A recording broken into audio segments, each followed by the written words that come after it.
اور وہی انسان وہی مرد حضرات جو مسجد میں جا کے نماز پڑھتے ہیں، وہی بازاروں میں عورتوں کے ساتھ، خواتین کے ساتھ ڈیل کر رہے ہیں، ان کو چیزیں بیچ رہے ہیں، اور ایسی چیزیں بھی بیچ رہے ہیں جو ہمیں شاید شرم بھی آئے کہ وہ ایک غیر مرد سے جا کے لینے کا، لیکن وہ اٹس ٹوٹلی اوکے. بھائی جیسے نا عورتوں کی خاص چیزیں ہوگی جو، اور اس میں کوئی برائی نہیں کوئی دیکھ رہا، کوئی محسوس نہیں کر رہا یا کہہ رہا کہ بھئی مجھے شرم آ رہی ہے، یا ایسی شاید بہتر ہوتا کوئی عورتیں ہی چیز بیچتی تو وہ اوکے ہے، وہاں کوئی فتنہ نہیں ہے، وہاں کچھ نہیں ہے. لیکن جب عورتیں مسجد میں جائیں گی پھر فتنہ پھیلے گا. اور ایسے آرگیومنٹس میں نے پھر سنے بھی. تو یہ چیز مجھے کبھی سمجھ نہیں آئی کہ یہ پاکستان میں، اور آئی تھنک پاکستان صرف اکیلا نہیں ہے، اس کو اور بھی ملک ہیں جو یہ چیز پیدا ہو گئی ہے ہماری سوسائٹی میں.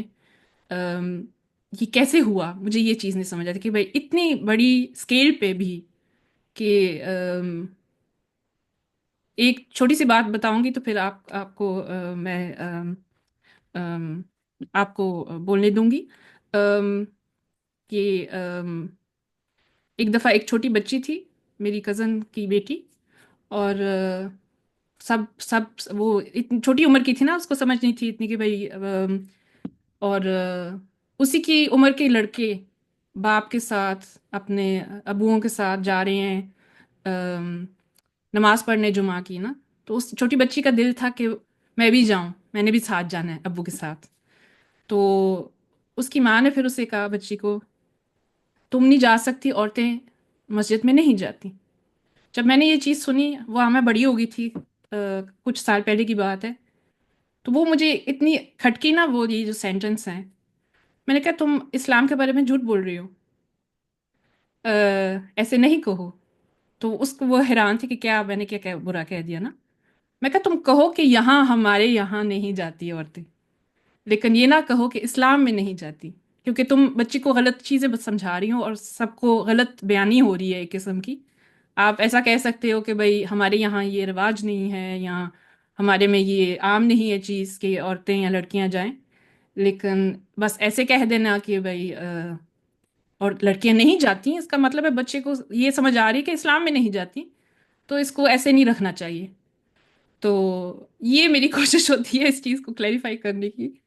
تو پھر وہی سوال کہ یہ کیسے ہوا، کیوں ہمارے پاکستان ملک میں یہ ایسا تصور ہے، اور یہ اور دوسرا بڑا سوال اس کے ساتھ شاید کنیکٹڈ، کہ اس کو بدلا کیسے جا سکتا ہے، کیونکہ آئی تھنک پہلے ایسا نہیں ہوتا تھا. دیکھیں، اس میں میرا یہ خیال ہے کہ سب سے امپورٹنٹ بات یہ ہے کہ ہمارے ہاں اس بات کی کلیئرٹی ہے ہی نہیں کہ جب ہم یہ کہتے ہیں کہ کوئی چیز اسلام میں بیان کی گئی ہے یا نہیں کی گئی، تو یہ بات ہم کہاں سے کہتے ہیں؟ ہمارا ریفرنس پوائنٹ کیا ہے؟ ہم اسلام میں اور مسلمانوں کے کلچر میں کوئی فرق نہیں کرتے. ہوں جو مسلمانوں کی ٹریڈیشنز چلی آ رہی ہیں بزرگوں سے، اور اس زمانے کے مسلمان دیندار لوگ جن کو لوگ علماء سمجھتے ہیں، اگر وہ بھی وہی کچھ کہہ رہے ہیں، کر رہے ہیں، تو یہی اسلام ہے. حالانکہ یہ بات ہر مسلمان پیدائشی طور پر جانتا ہے، مگر صرف جانتا ہے ہوں کہ قرآن اللہ کی کتاب، آخری کتاب ہے، محفوظ کتاب ہے. اس میں اللہ کے فیصلے لکھے ہوئے ہیں. ان فیصلوں کے مقابلے میں کوئی عالم، علماء کا گروہ یا مسلمانوں کی ثقافت، ان کی تہذیب کوئی حیثیت نہیں رکھتی. اللہ ہوں کی کتاب میں، آپ کی جب میں بات سن رہا تھا تو مجھے خیال آیا کہ یہ اللہ کی کتاب میں سورہ البقرہ کی آیت نمبر 114 میں اللہ تعالیٰ نے یہ بیان فرمایا ہے کہ وَمَنْ أَظْلَمُ مِمَّنْ مَنَعَ مَسَاجِدَ اللَّهِ، اس سے زیادہ ظالم اور کون ہو سکتا ہے کہ جو اللہ کی مسجدوں سے روکے، ہوں اَن یُذْکَرَ فِیہا اسمہ، کہ اس میں اس کے نام کو بیان کیا جائے، پکارا جائے. تو یہ کتنی عجیب بات ہے. اس وجہ سے آپ کے دونوں سوالوں کا ایک ہی جواب ہے کہ یہ ایسا کیوں ہوا، اور اگر ایسا ہو گیا تو اب اس کی اصلاح کا کیا طریقہ ہے. دونوں کا جواب یہ ہے کہ یہ ایسا اس لیے ہوا کہ مسلمانوں نے قرآن کو چھوڑ کر اپنے اسلام کے بارے میں فیصلے کرنے شروع کر دیے. ہوں اور اصلاح اس وقت شروع ہو جائے گی جب مسلمان یہ طے کر لیں گے کہ ہمارے گرد و پیش میں جو کچھ بھی اسلام کے نام پر ہو رہا ہے وہ کوئی ضروری نہیں ہے کہ وہ اسلام. اس میں بہت سی چیزیں اسلام ہیں اور بہت سی چیزیں نہیں ہیں. فیصلہ کیسے ہوگا؟ فیصلہ قرآن مجید سے ہوگا، اور نبی اکرم صلی اللہ علیہ وسلم کے اس عمل سے ہوگا کہ جس کو ہم قرآن کی روشنی میں سمجھیں گے. یہ بھی ایک بڑی ہوں امپورٹنٹ بات ہے. ورنہ لوگ آ کے کوئی ایک حدیث سناتا ہے، کوئی دوسری حدیث سناتا ہے. نہیں، وہ ساری احادیث ہمارے لیے بڑی محترم ہیں، ہوں بشرطے کہ وہ قرآن کے فلٹر سے نکل کے ہمارے سامنے آئے. ہوں جب تک یہ کلیئرٹی پیدا نہیں ہوگی، یہی کنفیوژن رہے گا کہ ہمارا اسلام یہ ہے، تمہارا اسلام یہ ہے. سب کا اسلام ایک ہی ہے. قرآن مجید یہ بات بیان فرماتا ہے سورہ آل عمران کی آیت نمبر 102 میں: ایمان والو، وَاعْتَصِمُوا بِحَبْلِ اللَّهِ جَمِيعًا، اللہ کی رسی کو، اس قرآن کو مضبوطی سے پکڑ لو، ولا تفرقو، اور اس میں تفرقے میں مت پڑو. ہوں یہی اس کا حل، یہی اس کا علاج. جی شکریہ آپ کا. مجھے نا ایک دوسرا بھی ایک قصہ ہے جو میں نے لاسٹ ٹائم جب میں گئی تھی پاکستان، وہ وہاں مجھے پیش آیا کہ ہم گئے ہوئے تھے ایک دن کے لیے لاہور. تو ہم نے میرا خواہش تھی کہ بھائی چلو بادشاہ مسجد ہو کے آتے ہیں نا. تو ہم نے کراچی سے آ رہے تھے، وہاں لینڈ کیا لاہور، پھر وہاں ایک دن گزارنا تھا، شام کو واپس جانا تھا گجرات. تو م- وہ جو ایک دن تھا ہمارا، وہ ہمیں کوشش چلے نماز پڑھاتے ہیں نا، بادشاہ مسجد کے درشن ویسے کیسے جیسے کہتے ہیں کراتے ہیں. تو پلاننگ نہیں تھی ہماری، لیکن اس ٹائم ہم پہنچے جب جمعہ کی نماز پڑھائی جا رہی تھی اور اعلان ہو رہا تھا کہ جمعے کی نماز کے لیے آ جاؤ، اذان ہو رہی تھی. میں بہت خوش، میں کہا کافی عرصہ ہو گیا میں نے جمعے کی نماز نہیں پڑھی. تو اب پھر ایسی جگہ پہ، ایسی ہسٹوریکل پلیس پہ جا کے، تو میں نے فٹافٹ وضو کیا، نماز پڑھنے وہاں بیٹھ کی. بھائی ابھی شروع نہیں ہوئی تھی لیکن صفیں بننے شروع ہو گئی تھی. تو پھر وہاں ایسا ہوا کہ میں تیسری لائن میں تھی، تو آگے صفیں بن گئی ہوئی تھی. تو پھر اچانک سے پہلی لائن میں نہ کوئی نکلا، جگہ خالی ہوئی. تو میری عادت نہیں ہے کہ میں اپنے آپ کو پش کروں کہ اب آگے جانا ہے، لیکن دل میں خواہش تو تھی کہ سب سے آگے لائن میں چلی جاؤں. تو میں نے دیکھا کوئی آگے جا نہیں رہا، وہ اس کو نا جو جگہ خالی ہوئی تھی اس کو کوئی بھر نہیں رہا. تو جو عورت، جو خاتون جو کھڑی ہوئی تھی وہاں پہلی صفحہ میں، انہوں نے اچانک سے پیچھے دیکھا نا میری طرف. تو ہماری آنکھیں نظریں ملی. تو میں نے پھر اشارے سے کہا میں آگے آ جاؤں. تو وہ کہتی ہیں آ جائے. تو پھر وہاں میں جب پہلی لائن میں کھڑی ہو کے جمعہ کی نماز کے ساتھ شرکت کر رہی تھی، اور مجھے کافی عرصہ ہو گیا تھا کہ میں نے جمعہ کی نماز کو اٹینڈ کیا ہو. اس کے بھی وجوہات ہیں، میں انشاءاللہ نیکسٹ ٹائم بتاؤں گی کیوں میں نے یہاں بھی جرمنی میں جانا چھوڑ دیا ہے جمعہ کی نماز پڑھنے کو سلسلہ. ام،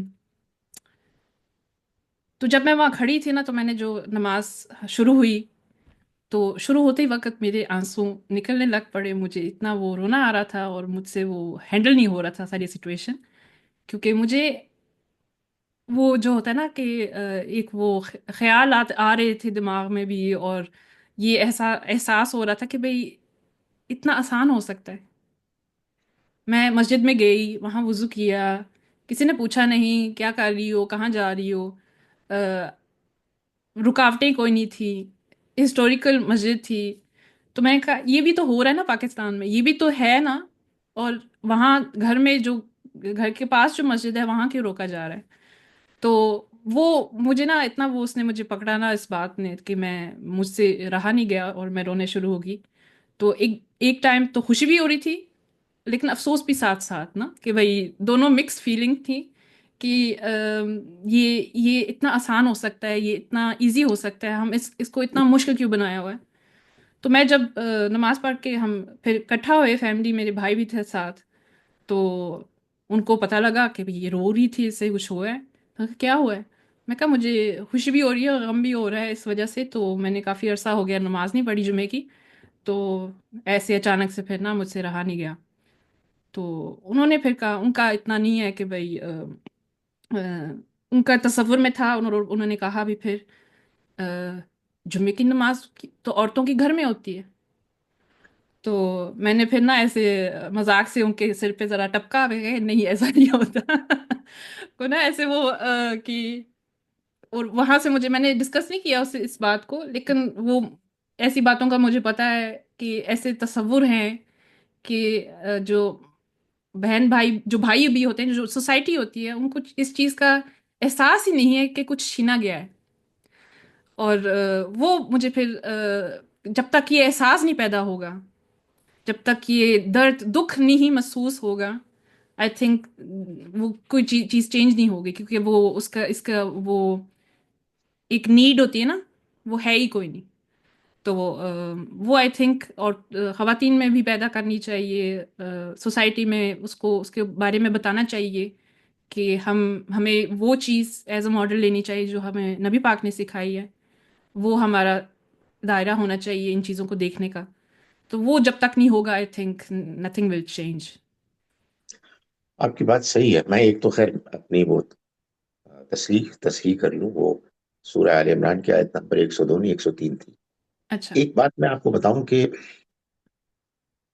ایک بہت اہم لیکن مشکل چیز یہ ہے دنیا کے ہر معاملے میں، لیکن دین کے معاملے میں خاص طور پر، کہ انسان کے اندر بیلنس پیدا ہو. ہوں. انسان دونوں طرح کی ایکسٹریمز، انتہاؤں سے بچے. اس کا بھی طریقہ یہ ہے کہ انسان اللہ کی کتاب کو آ، سچائی اور گہرائی کے ساتھ پڑھے اور سمجھے. لیکن میں آپ کو یہ بتاؤں، میرے اندر جب دینی تبدیلی پیدا ہوئی تو حقیقت یہ ہے کہ میں تو قرآن ہی پڑھتا تھا، مگر قرآن مجید پڑھنے کے باوجود میں قرآن مجید وہ پڑھتا تھا جس کی تشریح گرد و پیش میں لوگ کر رہے ہوتے تھے. اور میں مساجد میں جاتا تھا، لوگوں کی بات سنتا تھا، تو وہی مذہبیت پیدا ہوئی جو مذہبیت ماحول میں تھی. اور اس مذہبیت میں آپ کو یقین دلاؤں کہ میری مذہبی زندگی کے پہلے بہت سے سال اس تصور کے ساتھ گزرے کہ اگر تم نے دیندار بننا ہے اور اللہ کے قریب آنا ہے تو شاید میں مبالغہ نہیں کر رہا، اس زمانے میں یہ میرے ذہن میں بات بیٹھی ہوئی تھی کہ اس کا سب سے پہلا جو آ، مظہر، اس کا نتیجہ ہونا چاہیے، وہ یہ ہے کہ تم عورت ذات کے سائے سے بھی بچو. سو ہوں. Can you imagine? ہوں. اچھا، اب مردوں اور عورتوں کے انٹریکشن میں جو ایک احتیاط ہونی چاہیے وہ تو ہمیں معلوم ہے، ہوں. اللہ نے اس کو بیان فرمایا ہے. اور بہرحال وہ ایک ایسی چیز ہے کہ جو انسان جانتا ہے اور اس کو اس کے بارے میں چوکس رہنا چاہیے. مگر کین یو امیجن یہ ایکسٹریم؟ اور ہوں. میں آپ کے سامنے اس کی جیتی جاگتی مثال ہوں.